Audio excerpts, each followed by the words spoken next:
अब एपिसोड 4 में हम देखते हैं कि ये सिटी एक ज़ॉम्बी लैंड बन चुका है। इसकी न्यूज़ कई आगे की सिटीज़ तक भी जा चुकी है और उन सभी को ये बात मजाक लग रही थी। इसी वजह से एक व्लॉगर पूरी तैयारी के साथ यहाँ व्लॉग बनाने के लिए आ गया था, जो अपने फ़ोन से लाइव स्ट्रीमिंग कर रहा था और वहाँ की सिचुएशन को दिखा रहा था। वहीं रात होने पर इस व्लॉगर की बुरी हालत हो जाती है, क्योंकि अब इसने अपनी आंखों से ज़ॉम्बीज़ को देख लिया था और अब वो ज़ॉम्बीज़ से डरकर भागने लगता है। इसके बाद हमें चोंगसान की मॉम को दिखाया जाता है, जो स्कूल के आसपास ही होती है और स्कूल के अंदर ग्राउंड तक चली जाती है, जहां वो चोंगसान के फ्रेंड को देखती है जो ज़ॉम्बी बन चुका था।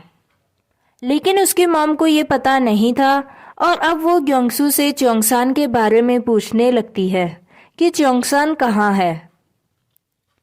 तभी ग्योंगसू और बाकी के ज़ॉम्बीज उसकी मॉम की तरफ भागने लगते हैं और उसकी मॉम पर अटैक कर देते हैं, उसकी मॉम को काट देते हैं और अब वो भी इन्फेक्टेड हो जाती है। वहीं दूसरी तरफ चोंगसान ओंजू से कहता है कि तुम्हारे फादर एक फायर फाइटर हैं, तो वो बिल्कुल ठीक होंगे और मेरे मॉम डैड भी रेस्टोरेंट में होंगे। अब ये सभी साथ बैठकर बात कर रहे होते हैं कि अभी तक किसी भी ज़ॉम्बी की चिल्लाने की आवाज़ नहीं आई है। इसका मतलब पाक सुनवा और नायोन अभी जिंदा हैं और अब ये लोग यहाँ से बाहर भी नहीं जा सकते थे, क्योंकि रात हो चुकी थी। इसका मतलब अब इन्हें पूरी रात यहीं रुकना पड़ेगा। अब हमें स्कूल का टेरेस दिखाया जाता है, जहां मिन उंजी और चोलसू नीचे ग्राउंड में ज़ॉम्बीज़ को देख रहे थे। उंजी कहती है कि हेलीकॉप्टर बस ऊपर ही चक्कर लगा रहा है, लेकिन नीचे नहीं उतर रहा, क्योंकि किसी को भी स्कूल की परवाह नहीं है। अब साइंस लैब में उन स्टूडेंट्स को दिखाया जाता है जो वहाँ वेट कर रहे थे। उन्हें वॉशरूम जाना था, लेकिन वो बाहर भी नहीं जा सकते थे।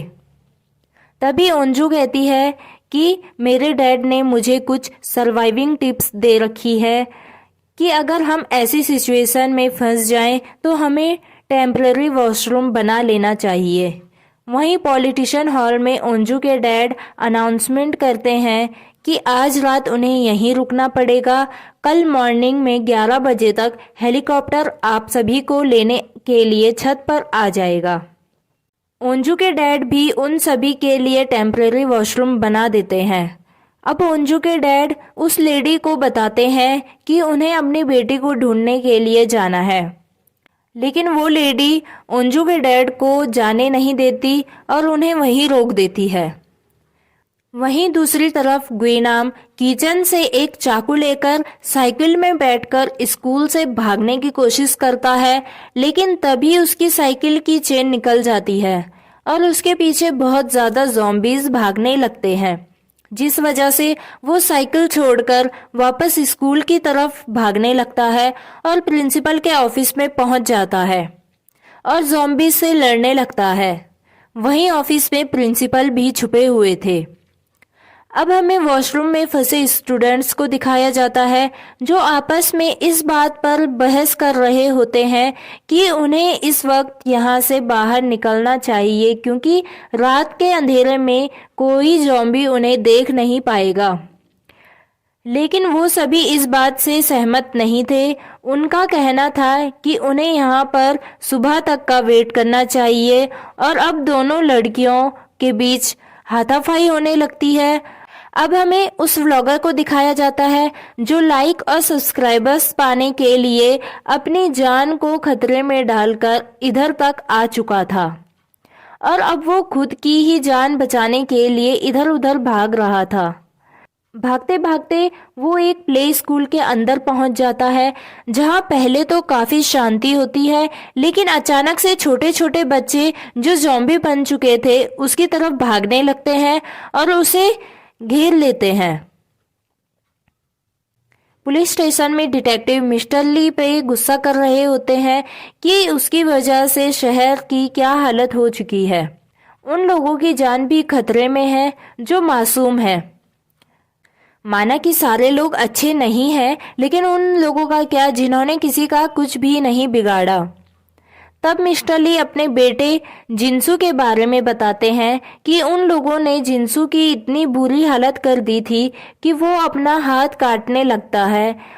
और मैंने जब इस बात को प्रिंसिपल को बताया तो उन्होंने इस बात का मजाक उड़ाया और जिनसू के ऊपर सीरियस नोट पर ध्यान नहीं दिया। मिस्टर ली ने जिनसू को स्कूल से भी निकलवा दिया था, लेकिन उन बदमाशों ने जिनसू को परेशान करना बंद नहीं किया, जिस वजह से वो सुसाइड करने लगा था।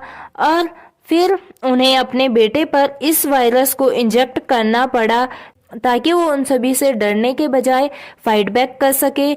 डिटेक्टिव यहाँ मिस्टर ली के ऊपर बहुत गुस्सा कर रहे होते हैं कि इन चीज़ों को अब ठीक कैसे किया जाए, लेकिन मिस्टर ली उन्हें कुछ नहीं बताते और अपने पास्ट के बारे में बताने लगते हैं कि जब उनके बेटे और वाइफ को ज़ॉम्बी बने काफ़ी दिन हो चुके थे, लेकिन उन्हें ठीक नहीं किया जा सका।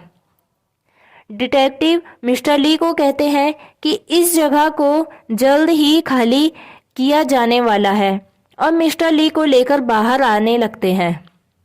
लेकिन यहाँ भी अब बाहर की हालत अच्छी नहीं थी क्योंकि ज़ॉम्बी यहाँ भी फैल चुके थे।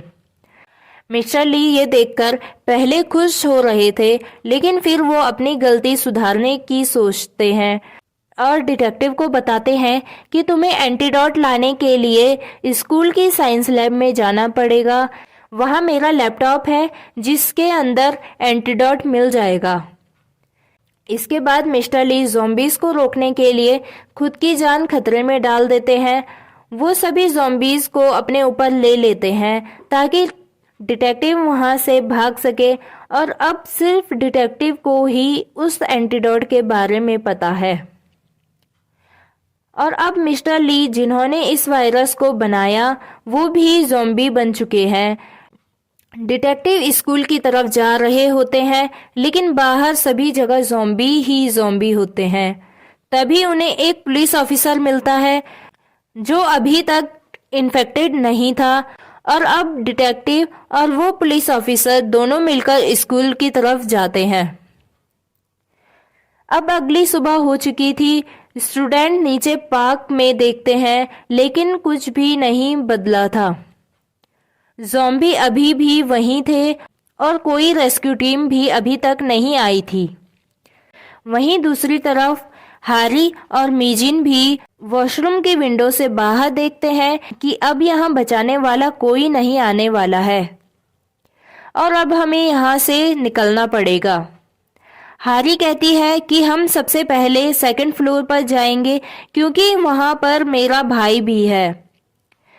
तभी मीजिन कहती है कि वो भी अभी तक ज़ॉम्बी बन गया होगा और हमें यहाँ से सीधा भागना चाहिए, लेकिन हैरी कहती है कि तुम्हें अगर हमारे साथ चलना है तो पहले सेकंड फ्लोर पर जाना पड़ेगा। यहाँ सभी स्टूडेंट सोच रहे होते हैं कि हम यहाँ से बाहर कैसे निकलें।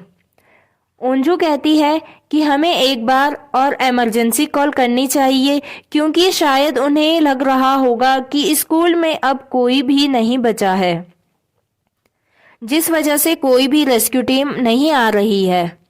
तभी सुयो कहता है कि हम सभी के फ़ोन टीचर ने रख लिए हैं और अब हमारे पास कोई भी फ़ोन नहीं है। हमें फ़ोन लाने के लिए उसी क्लासरूम में जाना पड़ेगा। अब सुयोक और चोंगसान दोनों ही वहां से फ़ोन लेने जाने के लिए तैयार हो जाते हैं। वहीं टेरेस पर ओंजी चोल्सू पर गुस्सा कर रही होती है क्योंकि चोल्सू उसे बताता है कि उसकी न्यूड वीडियो सुबह 9 बजे अपलोड होने वाली है, और अब ओंजी भी चोल्सू से उसके साथ चलने को कहती है, लेकिन चोल्सू नीचे जाने से मना कर देता है। वो कहता है कि अगर हम नीचे गए तो हम मर जाएंगे। ओंजी चोल्सू को कायर कहती है और वहां से नीचे अपना फ़ोन ढूंढने के लिए चली जाती है। यहाँ चोंगसान और सुयोक विंडो के थ्रू आगे बढ़ते हैं और हर विंडो के अंदर उन्हें ज़ॉम्बी दिखाई देते हैं, और अब वो उसी क्लासरूम में पहुंच जाते हैं जहां उन्हें फ़ोन रखने के लिए कहा गया था। लेकिन यहाँ भी बहुत सारे ज़ॉम्बीज थे। वहीं दूसरी तरफ ओंजी ज़ॉम्बीज से भाग रही होती है और तभी सभी ज़ॉम्बी मिलकर उस पर अटैक कर देते हैं। लेकिन वो अभी भी होश में होती है और अपना फ़ोन ढूंढने के लिए क्लासरूम में आ जाती है। वहीं चोंगसान और सुयोग भी क्लासरूम के अंदर ज़ॉम्बीज से बचते हुए फ़ोन ढूंढ रहे होते हैं और तभी उन्हें कुछ टूटने की आवाज़ आती है। यहाँ ओंजी सभी फ़ोन तोड़ रही होती है। चोंगसान और सुयोग सिर्फ एक फ़ोन लेने की कोशिश करते हैं ताकि ये इमरजेंसी कॉल कर सकें। लेकिन जैसे ही चोंगसान एक फ़ोन को उठाने की कोशिश करता है तभी ओंजी की नज़र इन दोनों पर पड़ जाती है और वो इन पर अटैक करने लगती है। तभी चोंगसान दूसरा फ़ोन उठाता है और सुयोग को कहता है कि तुम यहाँ से निकल जाओ, मैं तुम्हें सीधा ऊपर ही मिलूंगा जहाँ और स्टूडेंट्स भी हैं। ग्विनाम चेयर पर ही सो जाता है। तभी प्रिंसिपल उसे जगाते हैं और उसे अपनी कार की चाबी देते हैं और कहते हैं कि मेरी कार लेकर आओ। ग्विनाम प्रिंसिपल को भी साथ चलने को कहता है, लेकिन वो कार लेने नहीं जाता। वो उल्टा प्रिंसिपल को ही धमकाने लगता है। इसके बाद हमें ओंजू के डैड को दिखाया जाता है, जहां पर उन्हें वहां से निकलने के लिए छत पर हेलीकॉप्टर आने वाला था। वो सभी वहां से जाने की तैयारी करते हैं, लेकिन वहां भी काफी सारे ज़ॉम्बीज आ चुके थे। ओंजू के डैड एक वाटर पाइप की हेल्प से ज़ॉम्बीज को रोकने की कोशिश करते हैं और उन सभी को ऊपर जाने को कहते हैं। ओंजू के डैड ज़ॉम्बीज को रोकने के लिए डोर बंद कर देते हैं, लेकिन वो इतने ज़्यादा थे कि डोर भी टूटने वाला था। लेकिन ओंजू के डैड सेफली ऊपर पहुंच जाते हैं और उनके रेस्क्यू के लिए हेलीकॉप्टर भी आ जाता है। चोंगसान फ़ोन लेकर भाग ही रहा था, तभी वो प्रिंसिपल के ऑफिस में पहुंच जाता है, जहां ग्विनाम ने प्रिंसिपल को उल्टा कर उनके हाथ पकड़ रखे थे। तभी चोंगसान ग्विनाम की वीडियो बनाने लगता है और कहता है कि वो ये वीडियो पुलिस को देगा। तभी ग्विनाम चाकू से प्रिंसिपल का गला काट देता है और चोंगसान से फ़ोन मांगने लगता है। चोंगसान फ़ोन देने से मना कर देता है तो ग्विनाम चोंगसान पर ही अटैक करने लगता है। चोंगसान वहां से भाग जाता है, लेकिन ग्विनाम उसका पीछा करता है और उस पर चाकू फेंक कर मारता है। और ये एपिसोड यहीं पर ख़त्म हो जाता है।